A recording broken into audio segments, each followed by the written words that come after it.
Assalamualaikum warahmatullahi wabarakatuh. Kembali lagi dengan saya Sini Derapipa dari jurusan Ilmu Lukan dan Tafsir 4B. Di sini saya akan mereview dua buah buku yang berjudul Rekonstruksi Sejarah Al-Quran dan The History of the Quranic Text untuk memenuhi tugas kajian Tari Al-Quran. Di dalam buku Rekonstruksi Sejarah Al-Quran, Kodifikasi Utsman bin Affan, pengumpulan kedua Zaid ibnu Sabit.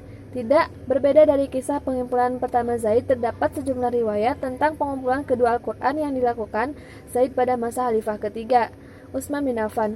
Secara garis besar, riwayat-riwayat ini dapat dikelompokkan ke dalam dua kategori, riwayat versi mayoritas dan riwayat versi minoritas. Riwayat versi mayoritas merupakan yang paling tersebar dan diterima secara luas di kalangan umat Islam. Riwayat ini muncul dalam berbagai literatur, mulai dari hadis, tafsir Al-Quran, sampai karya-karya kesejarahan.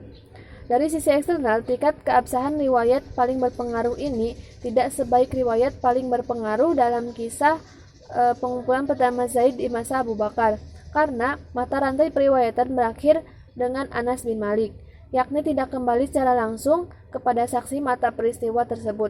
Sementara versi minoritas tidak dapat pengakuan secara luas sekalipun dari segi mata rantai periwayatan menempati kedudukan yang sama dengan versi minoritas.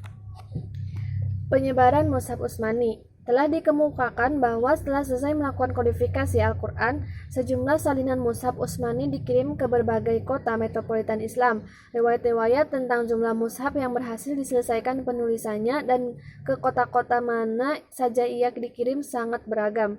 Menurut pandangan yang diterima secara luas, satu mushaf Al-Quran disimpan di Madinah dan 3 salinannya dikirim ke Kufah, Basrah, dan Damaskus. Pendapat populer lainnya yang dipegang penulis Itqan menyebut 5 eksemplar dan menambahkan kota Mekah ke jajaran 4 kota di atas. Sementara Al-Zarqani mengemukakan bahwa mushaf yang digandakan itu ada 6 eksemplar. 5 diantaranya dikirim ke 5 kota yang baru disebutkan, dan sisanya 1 eksemplar disimpan oleh Utsman. Mushaf di tangan Utsman inilah yang kemudian dikenal sebagai Al-Imam atau Mushaf Induk. Sedangkan Ibnu Abi Daud menuturkan pandangan Abu Hatim As-Sistani bahwa mushaf yang berhasil diselesaikan penulisannya sejumlah 7 eksemplar serta menambahkan kota Yaman dan Bahrain ke dalam jajaran 5 kota penerima salinan mushaf. Varian-varian Mushaf Utsmani. Sebagaimana telah diungkapkan, mushaf-mushaf yang diedarkan Utsman ke beberapa kota metropolitan Islam memiliki sejumlah variasi yang keberadaannya dikaitkan dengan kesalahan yang dilakukan secara tidak sengaja oleh para penyalin Al-Quran.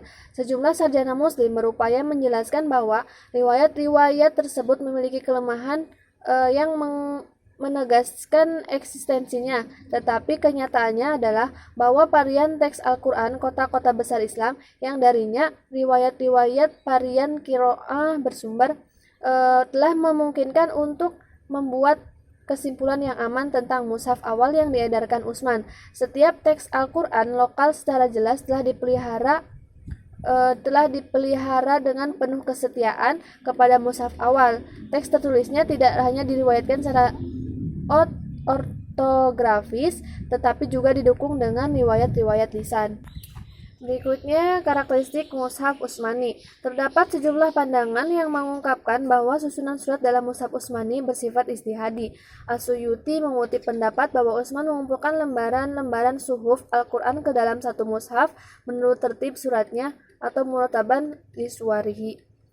Sementara di tempat lain, ia mengemukakan suatu riwayat yang menyatakan bahwa Utsman memerintahkan komisinya untuk menempatkan surat-surat panjang secara berurutan. Lebih jelas lagi adalah pernyataan Al-Yaqubi. Utsman mengkodifikasikan Al-Quran menyusun atau Al-Afa dan mengumpulkan surat-surat panjang dengan surat-surat panjang dan surat-surat pendek dengan surat-surat pendek.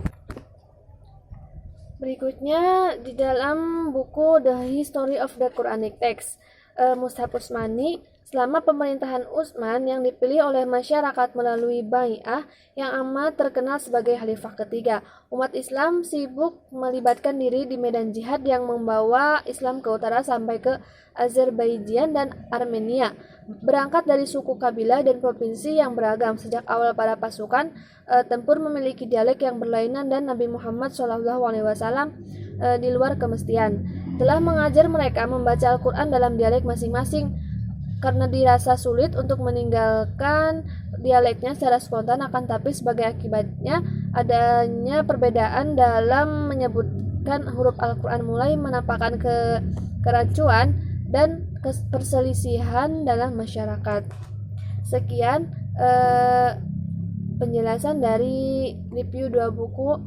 Mohon maaf bila banyak kekurangan. Wassalamualaikum warahmatullahi wabarakatuh.